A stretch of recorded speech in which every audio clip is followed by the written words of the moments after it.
Ukraine's new developments in missile technology could be the turning point in the ongoing war with Russia. Since the beginning of Russia's special military operation in Ukraine in February 2022, missile strikes have been a key part of Russia's strategy. The devastating missile barrage of August 26, 2024, in which Russia launched over 120 missiles and 109 drones at Ukrainian cities, is just one example of how Russia has used long-range weapons to damage civilian infrastructure and disrupt daily life in Ukraine. Ukrainian President Volodymyr Zelenskyy condemned the attacks, highlighting how Russian President Vladimir Putin's actions are only possible because of the lack of significant international constraints. While Western countries, particularly the United States, have supplied Ukraine with advanced weapon systems, they have restricted their use to specific areas, limiting Ukraine's ability to strike deep into Russian territory.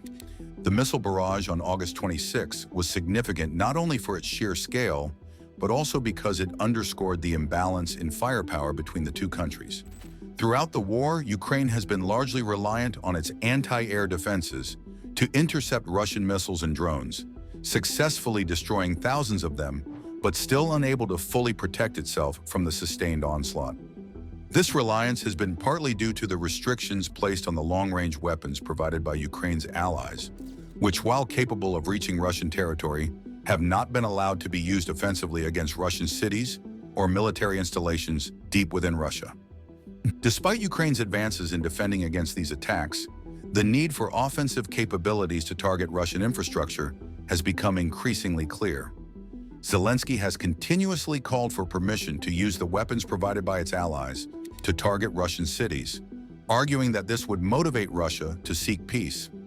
However, these requests have been met with resistance, particularly from the United States, which has been reluctant to escalate the conflict by allowing Ukraine to strike within Russian borders. U.S. Defense Secretary Lloyd Austin pointed out that Ukraine has been able to strike deep into Russia using drones, downplaying the need for long-range missiles such as ATACMS. However, Austin's comments also hinted at Ukraine's growing ability to produce its own long-range missiles, which could change the dynamics of the conflict. Ukraine's move towards self-reliance in missile production has been in the works for some time, although it was set back by a Russian missile strike in April 2022 that destroyed a factory capable of producing guided missiles. Now, with that factory rebuilt and fortified, Ukraine is once again in a position to manufacture its own missiles. The first of these missiles is the Vilka missile system, which was already in service before the war, but had been rendered unusable by the loss of its production facilities. The Vilka system is based on the Soviet-era BM-30 Smerch, multiple rocket launcher, and fires guided missiles over a range of about 80 miles. What makes the Vilka system unique is its GPS-free guidance system, which is immune to the type of satellite navigation jamming that can disrupt GPS-guided missiles.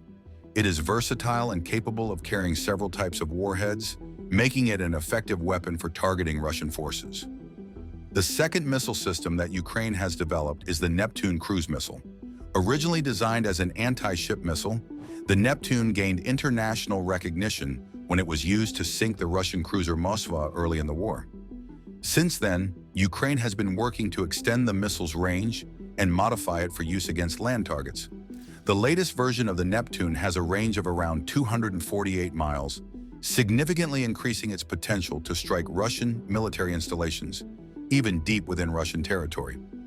The development of this version of the Neptune missile has been critical in giving Ukraine the ability to retaliate against Russian missile strikes and target key military infrastructure that supports Russia's operations.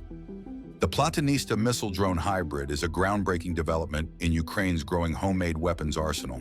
It gets its name from a traditional Ukrainian bread, and it symbolizes Ukraine's resilience and ingenuity in the face of adversity. With a reported range of 430 miles, it is comparable to the US-made AT-CMS long-range missile, which has been highly sought after by Ukraine for its ability to strike deep into Russian territory. What makes the Platonista particularly dangerous and innovative is its ability to change targets mid-flight. This capability is rare in traditional cruise missiles, which are usually locked onto a single target once launched. However, the Platonista, thanks to its integration of drone-like electronic control systems, can be redirected based on real-time intelligence. This means that operators can adjust its path during its flight, making it far more adaptable and allowing Ukraine to respond dynamically to shifting battlefield conditions.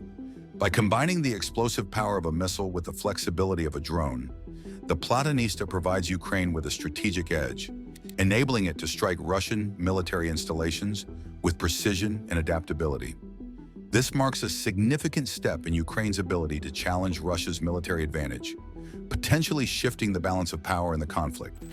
The missile's range and flexibility allow Ukraine to target critical infrastructure deep within Russian territory, complicating Russia's defense strategy and potentially forcing a reconsideration of its approach to the war. The development of these homemade weapons has not been without challenges. While Ukraine has the technical capacity to produce the missiles, it has been hampered by a lack of funding. Ukraine's Minister of Strategic Industries, Alexander Kalmasin, revealed that Ukraine's production capabilities far exceed the available funding, with the country facing a significant deficit in government financing for its weapons manufacturing efforts. To address this issue, Ukraine has turned to its international allies for support.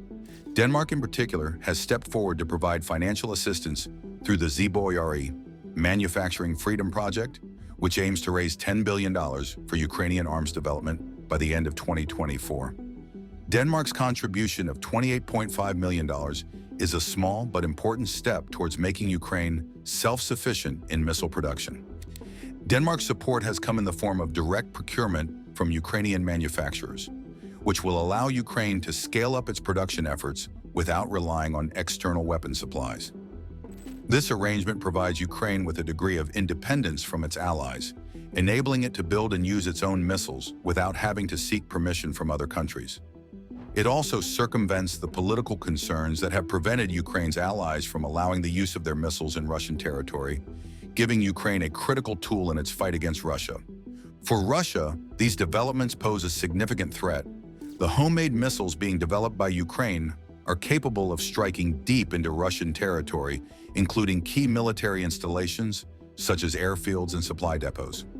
The Platonista, in particular, has the potential to hit over 20 Russian airfields, according to Ukraine's Defense Minister Rustem Umerov, who posted about the missile's capabilities on social media. This would severely disrupt Russia's ability to launch aerial operations and could force Putin to rethink his strategy in the war. The implications of these new weapons go beyond the immediate battlefield. Zelenskyy has always maintained that the war can only end through negotiations, but he has also argued that Russia will only come to the table if it feels tangible pressure. With the ability to strike deep into Russian territory, Ukraine could apply the type of coercion needed to force Putin into peace talks.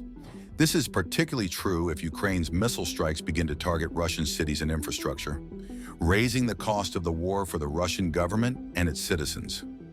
The success of Ukraine's homemade missile program also highlights the broader role of technology in modern warfare. The integration of drone-like electronic control systems into the Platonista is a prime example of how Ukraine has been able to adapt existing technologies to create new weapons that suit its needs. This flexibility has been a hallmark of Ukraine's approach to the war, allowing it to develop innovative solutions to the challenges it faces on the battlefield. Looking forward, the question is not whether Ukraine can produce these weapons, but how quickly it can do so and in what quantities. The Platonista and other homemade missiles could be game changers, but only if Ukraine is able to manufacture them at scale. With funding from Denmark and potentially other allies, Ukraine is well on its way to achieving that goal. As Kalmasin noted, Ukraine has many more ideas in the pipeline for new weapon systems, and with the right financial support, it could rapidly expand its arsenal. Ukraine's development of homemade weapons, such as the Valka, Neptune, and Platonista, could mark a turning point in the war with Russia. These weapons give Ukraine the ability to strike deep into Russian territory, targeting military infrastructure, and potentially forcing Russia to the negotiating table. With international support, particularly from Denmark, Ukraine is building a missile arsenal that could finally allow it to fight back against Russia's relentless missile strikes, changing the dynamics of the war and possibly bringing it closer to an end. The success of these homemade weapons will not only determine the future of the conflict, but could also redefine the role of technological innovation in warfare for years to come. If you enjoyed it, don't forget to like, share, and subscribe. Stay tuned for more insightful content, and feel free to share your thoughts or ask questions in the comments below. Your support helps us continue bringing you valuable information.